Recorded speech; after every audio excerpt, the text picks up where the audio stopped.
I love categories. And when we look at identify, protect, detect, respond, recover, where does this tool kind of fit into that framework? Is this something that you're identifying, but you're also detecting and then responding? Like where does this fit into my stack? Because earlier in the program, you talked about how so many organizations are over-tooled and not getting the value of them. And what you're advocating here is that this tool is a freemium version.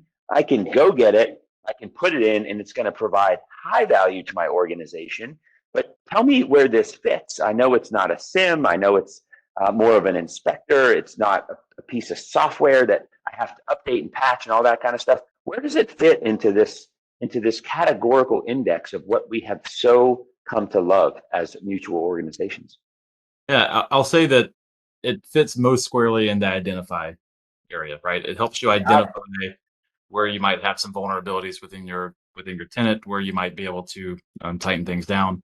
It can also help you identify, some misconfigurations.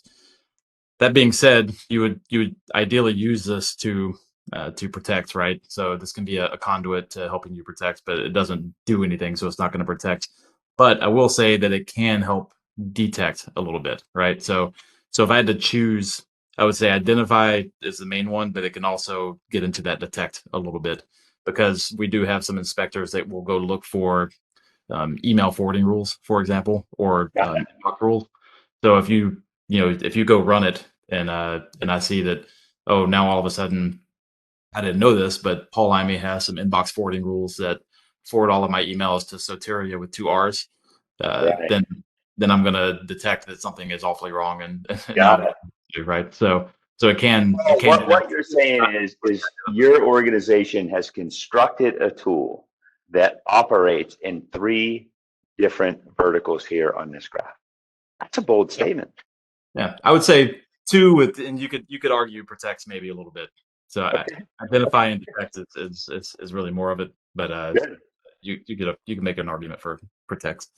That's great. I think as organizations are always looking to mature and then not get, inundated with tools, and it's like the latest snake oil that somebody has and they want to sell them. Like I see this all the time. What I love about this is a sample point that someone can try, see what results are yielded, and then determine, hey, do I want to invest more time, resources, energy into this thing?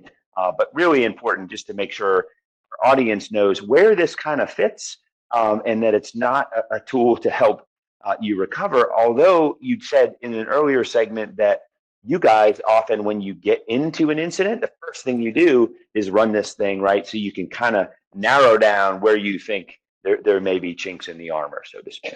Yeah, and because it helps us identify some of the Got it. vulnerabilities and misconfigurations, so it can help with that piece that we could maybe help tighten up the environment, very early in the process, Fascinating. and help detect some things from time to time as well. Great.